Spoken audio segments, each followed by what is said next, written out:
மாமா, ஆக்சுவலா உங்களுக்கு புடவை தான் நல்ல சூட் ஆகுது. என்ன கலர் வேணும்னு சொல்லுங்க. இந்த வீக்கெண்ட்லயே ஒரு புடவை வாங்கி வைங்க. அது வரைக்கும் நீ இருக்கியான்னு பார்க்கலாம். பார்க்கலாம்.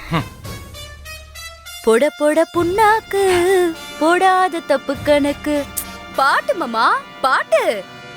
உங்கள மாதிரியே நானும் ரொம்ப சந்தோஷமா இருக்கேன், அதான் பாடுறேன்.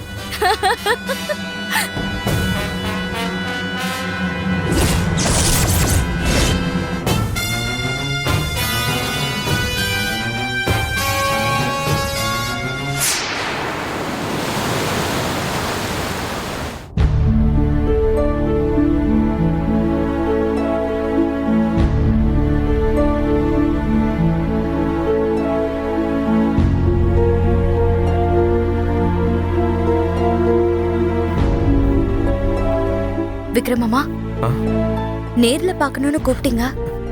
என்ன விஷயம்னு சொல்லுங்க. விக்ரம் மாமா, விக்ரம் மாமா என்னாச்சு? ஏன் கண் கலங்குறீங்க? Please control yourself. என்னாச்சுன்னு சொல்லுங்க மாமா. ரொம்ப லவ் பண்ணி தான் பிரியாவை கல்யாணம் பண்ண பாரதி. அவ வசதியானவளா, ஏழையா, மிடில் கிளாஸ் பொண்ணா, எதுவுமே என்னோட மனசுல இருந்ததில்ல. அவளை லவ் பண்ண, அவளுக்காக மட்டும்தான் லவ் பண்ண. லவ் தவிர என்னோட மனசுல வேற எதுவும் இருந்ததில்ல. ஆனா பிரியா என்ன பணக்கார வீட்டு பையன் நினைச்சிருக்கா. நான் ஒவ்வொரு நாளும் வேற வேற கார்ல வந்து இறங்குனதை வச்சு அவளா அப்படி ஒரு முடிவுக்கு வந்திருக்கா. அதுக்கு நான் பொறுப்பா? சொல்லுங்க பாரதி, நான் பொறுப்பா? அது ஏன் தப்பா? அதெல்லாம் பழைய கதை விக்ரம் மாமா. அதெல்லாம் தான் முடிஞ்சு போச்சே. இப்போ நீங்க ரெண்டு பேரும் மறுபடியும் ஒண்ணு சேர்ந்திருக்கீங்க. பழசெல்லாம் மறந்துட்டு புதுசா வாழ்க்கை ஆரம்பிக்க வேண்டியதானே? புதுசா ஆரம்பிக்க விட்டாதானே உங்க அக்கா பிரியா என்னை எவ்வளவு கொடுமைப்படுத்துறா தெரியுமா? எவ்வளவு இன்சல்ட் பண்றா தெரியுமா? என்னோட அம்மா, அப்பா, தங்கச்சி எல்லாரையும் அவமானப்படுத்துறா. மாசம் நான் 26,000 ரூபாய் சம்பளம் வாங்குறேன். 26,000 ரூபாய் சம்பளங்கிறது நல்ல சம்பளம் இல்லையா பாரதி? இதை வச்சு குடும்பம் நடத்துறவங்க இல்லையா? அத போய் பிச்சை காசுங்கிறா. நல்லா சம்பாதிக்க வக்கில்லாதவன்னு சொல்றா. பொண்டாட்டிக்கு செலவழிக்கிற அளவுக்கு சம்பாதிக்க துப்பில்லாத நீ எல்லாம் எதுக்கு பொண்டாட்டிக்கு ஆசைப்படுறன்னு கேக்குறா.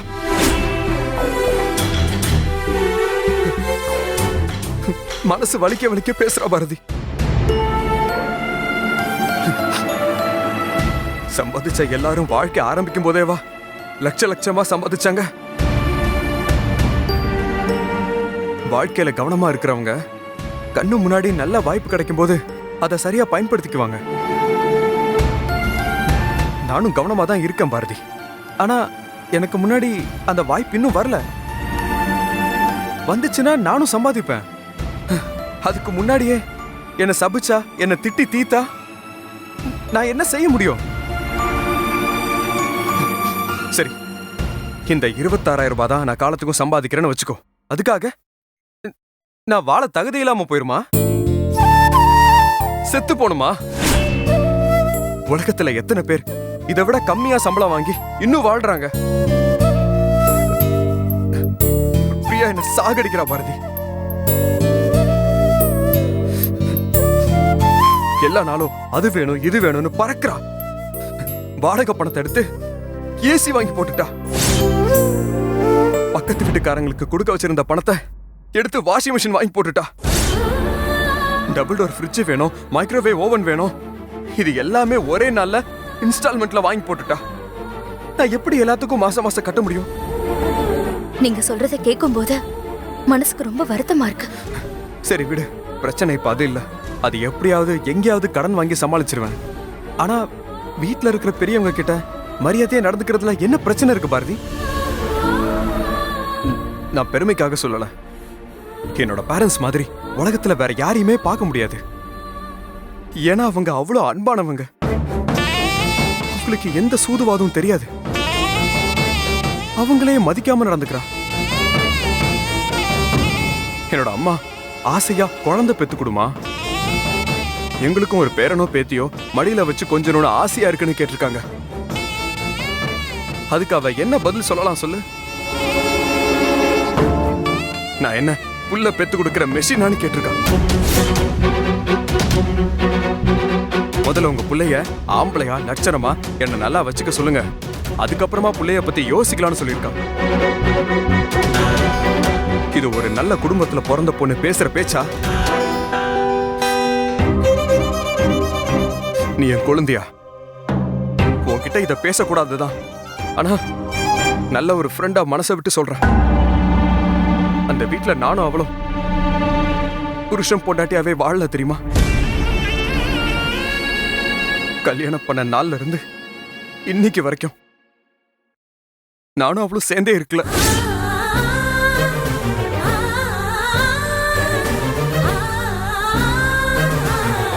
அதுக்கு உனக்கு தகுதி இல்லைங்கிறா.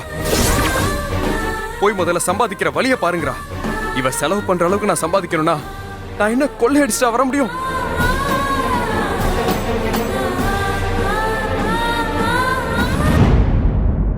மனசெல்லாம் வலிக்குது பாரதி. ஒவ்வொரு நாளும் வேதனையில செத்துக்கிட்டு இருக்கேன். உன்னால மட்டும்தான் அவகிட்ட பேச முடியும். நீ சொன்னா கண்டிப்பா அவ கேப்பா.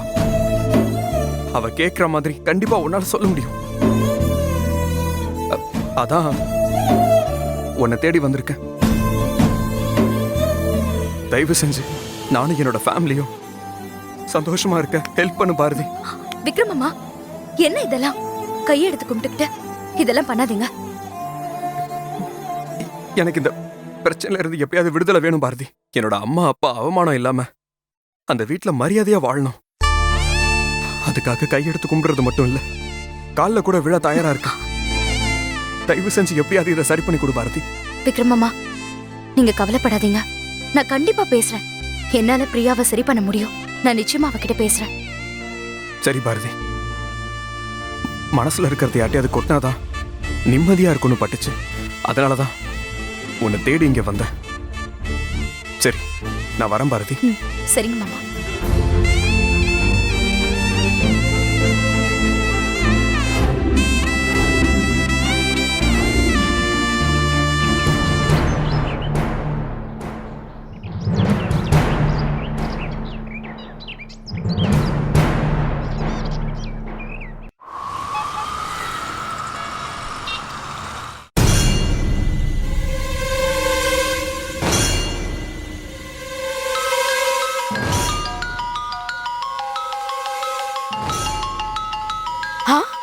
இவளா? இவ எதுக்கு எனக்கு கால் பண்றா? அதுவும் இந்த நேரத்துல ஆபீஸ்ல அவளுக்கு ஏகப்பட்ட வேலை இருக்கும். அதை விட்டுட்டு எனக்கு எதுக்கு பண்றா?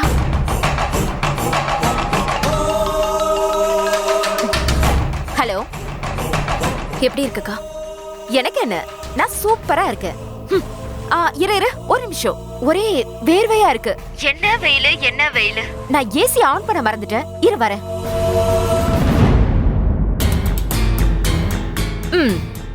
இப்ப சொல்லு. ஒரு நிமிஷம். ஃப்ரிட்ஜ்ல கூலிங் வாட்டர் வச்சிருந்தேன். இரு, போய் நான் அதை எடுத்துட்டு வந்துடுறேன். நார்மல் வாட்டர்லாம் இப்பெல்லாம் குடிக்கவே முடியறது இல்ல. அக்கா, நான் சொல்றது ஒரு நிமிஷம் கேளு. கேக்குறேன்டி, இரு. நான் என்ன உன்ன மாதிரி ஆபீஸ்ல காலாட்டிட்டா உட்கார்ந்துட்டு இருக்கேன்? வாஷிங் மிஷின்ல துணி போட்டிருக்கேன். அது ட்ரை ஆன உடனே எடுக்கணும். புது மெஷின், டபுள் டோர் வேற, ஆட்டோமேட்டிக் மெஷின். போட்டு விட்டுட்டு அதை கவனிக்காம இருந்தா மெஷின் வீணாயிடும்ல. அக்கா, நீ ஃப்ரிட்ஜ் வாங்குனது, ஏசி வாங்குனது, வாஷிங் மிஷின் வாங்குனது எல்லாமே எனக்கு தெரியும்க்கா. நான் எதுக்காக உனக்கு கால் பண்ணேன்னு தெரியுமா? எதுக்கு? வாழ்க்கையில பணம் முக்கியம்தான். ஆனா பணமே வாழ்க்கை ஆயிடக்கூடாது. பணம்ங்கிறது கடல் தண்ணி மாதிரி, குடிக்க குடிக்க தாகம் அடங்காது. அக்கா, நிறைய இருக்கிறத விட நிறைவா இருக்கணும்க்கா. மாமா ரொம்ப நல்லவரு. அவர் மனசு கஷ்டப்படுற மாதிரி நடந்துக்காத. இப்போல்லாம் எல்லாமே நல்லதாதான்க்கா தெரியும். ஆனா பின்னாடி லைஃப் வேற மாதிரி ஆயிடும். மாமாவும் நீயும் ஒன்னா சந்தோஷமா வாழ்ந்து குழந்தை பெத்துக்கணும். அதான் நானும் ஆசைப்படுறேன். ஆனா நீ மாமாவை விலைக்கு வச்சு வாழ்ற. இது கொஞ்சம் கூட சரியில்லக்கா. நீ நினைக்கிற நிம்மதியான வாழ்க்கை பணத்துல கிடைக்காதுக்கா. உனக்கு தெரியாதது இல்ல, பணத்தை வச்சு மெத்த வாங்கலாமே தவிர தூக்கத்தை வாங்க முடியாதுக்கா. ஏய் நிறுத்து. என்ன பேசிட்டு இருக்க நீ? எனக்கு அறிவுரை சொல்றதுக்கு தான் நீ கால் பண்ணியா? இங்க பாரு, உன் வாழ்க்கையில நான் உள்ள புந்து ஏதாவது கேள்வி கேக்குறானா இல்ல தலையிடுறனா? அப்புறம் எதுக்கு நீ என் பர்சனல் லைஃப்ல தலையிடுற? பாரதி, அக்கா தங்கச்சியா இருந்தா கூட கல்யாணம் முடிஞ்சு போயிட்டா அவங்க லைஃப் வேற வேற.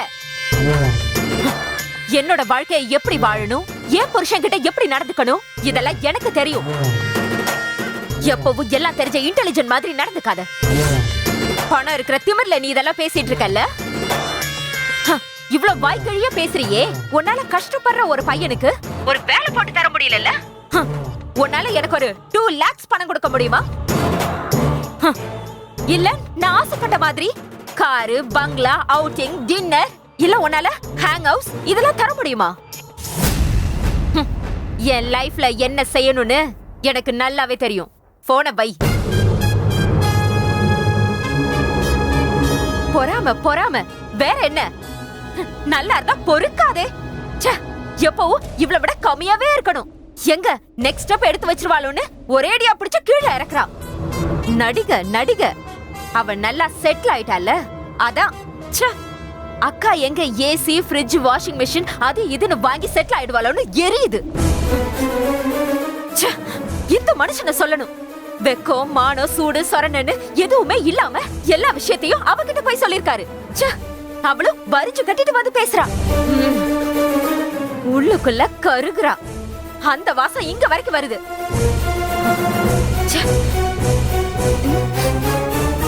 ஐயோ, கிச்சன்ல சூடு பண்ண வச்சிருந்த குழம்பு கருகுது போல இருக்கே. அந்த வாசனை தானா? ஐயோ,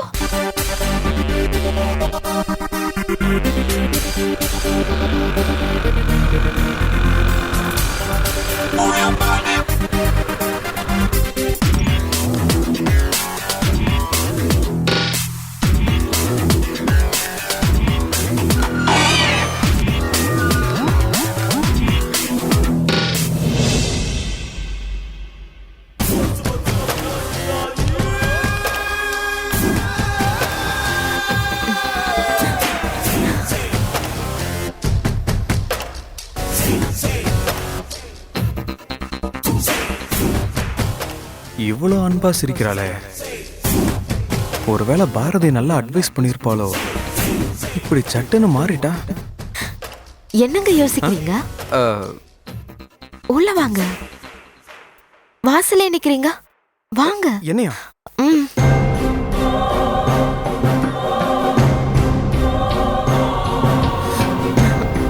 பிரியா, ஏங்க ஆபீஸ் முடிஞ்சா சீக்கிரமா வீட்டுக்கு வர மாட்டீங்களா? எப்படியா புது பொண்டாட்டிய காக்க வைக்கிறது? அது நான் கிளம்பும் போது என்னோட மேனேஜர் கடைசியா ஒரு வேலை கொடுத்திருந்தாரு. அதை முடிச்சு கொடுத்துட்டு வர்றதுக்கு கொஞ்சம் லேட் ஆயிடுச்சு. இனிமே சீக்கிரமா வீட்டுக்கு வந்துடுறேன். ஆபீஸ் முடிஞ்சதும் நேரா வீட்டுக்கு தான். வேணும்னா பெர்மிஷன் போட்டு கூட வந்துடுறேன்.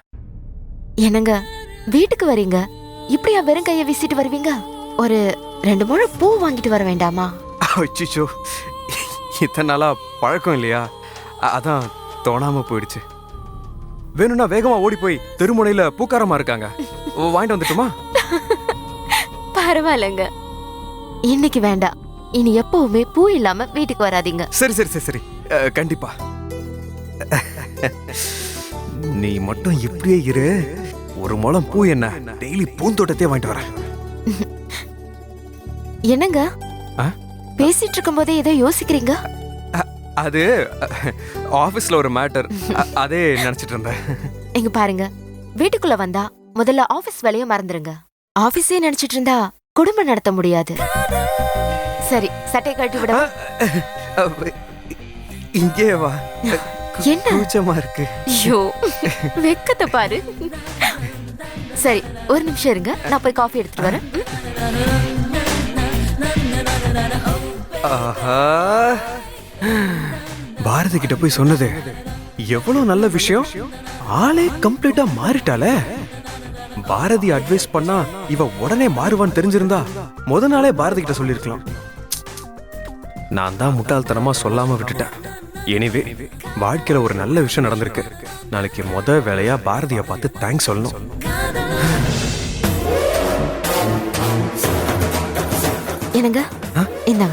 ஆ.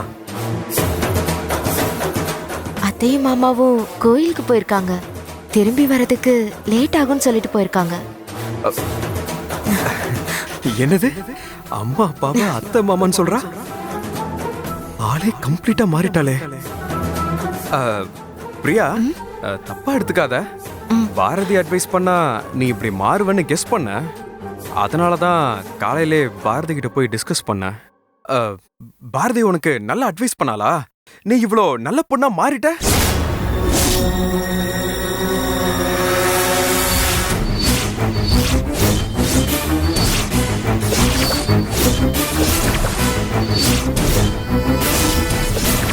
ஏ பிரியா, என்னாச்சு? ஏன் இப்படி முறைக்கிற? சோ பாரதி கிட்ட போய் என்ன பத்தி போட்டு கொடுத்திருக்கீங்க, அப்படிதானே? பிரியா, போட்டெல்லாம் கொடுக்கல பிரியா. ஜஸ்ட் டிஸ்கஸ் பண்ண, அவ்வளவுதான். ஏய், நம்ம ரெண்டு பேரும் இன்னும் புருஷன் பொண்டாட்டியாவே வாழலங்கிற வரைக்கும் அவகிட்ட போய் சொல்லிருக்க. போட்டு கொடுக்கலன்ற அது போட்டு கொடுக்கறது இல்லாம வேற என்னது? இல்ல பிரியா, உன்னோட மனசுல இருக்கிறது என்னன்னு எனக்கு சரியா தெரியல. அதான் கொஞ்சம் பேசி சொல்லுன்னு பாரதி கிட்ட சொன்னேன். மத்தபடி வேற எதுவும் இல்ல பிரியா. ஏய், எனக்கு இங்க என்ன வேணும், என்ன இருந்தா இந்த வீட்ல நிம்மதியா இருக்க முடியுங்கிறத தெல்ல தெளிவா பல தடவை உன்கிட்ட சொல்லிருக்கேன். ஏன் பட்டியல் போட்டு கூட கொடுத்திருக்கேன். அதுக்கப்புறமும் என்ன, என் மனசுல என்ன இருக்குன்னு தெரியல அப்படி இப்படின்னு கதை விடுற. இங்க பாரு, பொண்ணுங்க மனசு ஆழம், அவங்க என்ன நினைக்கிறாங்கன்னு யூகிக்க முடியலன்னு ஆம்பளைங்க சொல்றதெல்லாம் பொய், ஃபேக். பொண்ணுங்க அவங்க மனசுல என்ன நினைக்கிறாங்கங்கறத தெள்ள தெளிவா சொல்லதான் செய்யறாங்க. அத சந்திக்க தைரியம் இல்லாம, அத நிறைவேற்ற திராணி இல்லாம தான் ஆம்பளைங்க பொம்பளைங்க மனசு ஆழம், அதுல என்ன இருக்குன்னு கண்டுபிடிக்கவே முடியலன்னு கதை விட்டுட்டு இருக்காங்க. பாரதி வேற ஒருத்தி, எனக்கு தங்கச்சி, உன்னை விட சின்ன பொண்ணு. அவகிட்ட போய் எங்களுக்குள்ள ஒண்ணுமே நடக்கலன்னு சொல்லிருக்கியே, இதெல்லாம் பேசுறதுக்கு உனக்கு வெக்கமா இல்ல? அவ புருஷ பொண்டாட்டிக்குள்ள என்ன நடந்துச்சு என்ன நடக்கலன்னு உன்னை கூப்பிட்டு சொன்னாளா? ஆமா, நீங்க இந்த மாதிரி விஷயத்த அடிக்கடி சந்திச்சு பேசிக்கிறீங்களா? சாச்சா, அப்படிலாம் ஒண்ணு இல்ல பிரியா. நான் இன்னைக்கு தான் பாரதிய பாக்குறேன். அப்புறம் எதுக்கு இதெல்லாம் அவகிட்ட போய் சொன்ன? எது பர்சனல் எது பர்சனல் இல்ல, எதை சொல்லலாம் எதை சொல்லக்கூடாது அப்படிங்கிற புத்தி கூட உனக்கு இல்ல? ஆக்சுவலி பிரியா, நான் அதை சொல்றதுக்காக போல பிரியா. தொடர்ந்து நமக்குள்ள பிரச்சனை போயிட்டு இருக்கா. அப்பா அம்மா வேற குழந்தை வேணும்னு சொன்னதால நீ அவங்கள கோவமா பேசிட்டியா? அதான் பாரதி கிட்ட டிஸ்கஸ் பண்ணா பாரதி ஏதாவது வழி சொல்லுவான்னு தான் அவகிட்ட பேச போனேன். அந்த சமயத்துல கண்ட்ரோல் பண்ண முடியாம இந்த விஷயத்தையும் சொல்லிட்டேன். இந்த விஷயத்த சொல்லு, சொல்லாம போ. அத பத்தி எனக்கு எந்த விதமான கௌரவ குறைச்சலும் இல்ல. அது உன் பிரச்சனை. ஆனா நான் அவன் முன்னாடி நல்லா வாழறேங்கிறத காட்டுறதுக்காக தான் ஏசி, ஃப்ரிட்ஜ், வாஷிங் மெஷின் இது எல்லாத்தையும் வாங்கி போடுறேன். நான் வாழ வந்திருக்க வீடு அவ வீட்டு அளவுக்கு இல்லனாலும் வசதியான வீடுதான்னு ஒரு கெத்து காட்டுறதுக்காக தான் இது எல்லாத்தையும் நான் செய்யறேன். ஆனா நீ அவகிட்ட போய் என்கிட்ட ஒண்ணுமே இல்ல, நான் ஒரு பிச்சைக்கார குடும்பம், அவதான் வீட்டுல இருக்கிற காசெல்லாம் எடுத்துக்கிட்டு போய் ஒவ்வொரு பொருளா வாங்கிட்டு வரான்னு சொல்லிட்டு வந்திருக்கியே. இந்த விஷயத்தை அவகிட்ட டிஸ்கஸ் பண்ண கூடாதுங்கிற காமன் சென்ஸ் கூடவா இல்ல? என் எதிரிகிட்டே போய் என்ன காட்டி கொடுத்துட்டு வந்திருக்கியே. யாரு முன்னாடி நான் நெஞ்ச நிமித்தி வாழணும்னு நினைச்சனோ அவ முன்னாடியே என் காலை வாரி விட்டுருக்க. உன்னை திட்டாம கட்டி பிடிச்சு செல்லம் கொஞ்சுவாங்களா? நான் அவகிட்ட ஏசில உட்காந்துட்டு இருக்கேன், ஃப்ரிட்ஜ்ல இருந்து ஜூஸ் எடுத்து குடிச்சிட்டு இருக்கேன்னு சீன் போட்டுட்டு இருக்கேன். அவ என்னடானா வீட்டுல இருக்கிற பணத்தெல்லாம் எடுத்துட்டு போய் நீ இப்படி எல்லாம் ஒவ்வொரு பொருளா வாங்காத அப்படின்னு எனக்கு புத்தி சொல்றா. எனக்கு எப்படி இருக்கும், எவ்வளவு அவமானமா இருக்கும். எனக்கு உடம்பெல்லாம் அப்படியே தீ பத்தி எரிஞ்சிச்சு. அந்த சமயத்துல மட்டும் நீ என் கண்ணு முன்னாடி இருந்திருந்த கண்ணாலேயே உன்னை எரிச்சு கொண்டிருப்பேன். நல்ல வேலை நீ லேட்டா வந்துட்ட. நீ, உங்க அம்மா, உங்க அப்பா எல்லாருமே புருஷன் பொண்டாட்டிய வாழல புருஷன் பொண்டாட்டிய வாழலன்னு கூப்பாடு போடுறீங்களே. தாராளமா வாழலாம், ஆனா ஒரு கண்டிஷன்.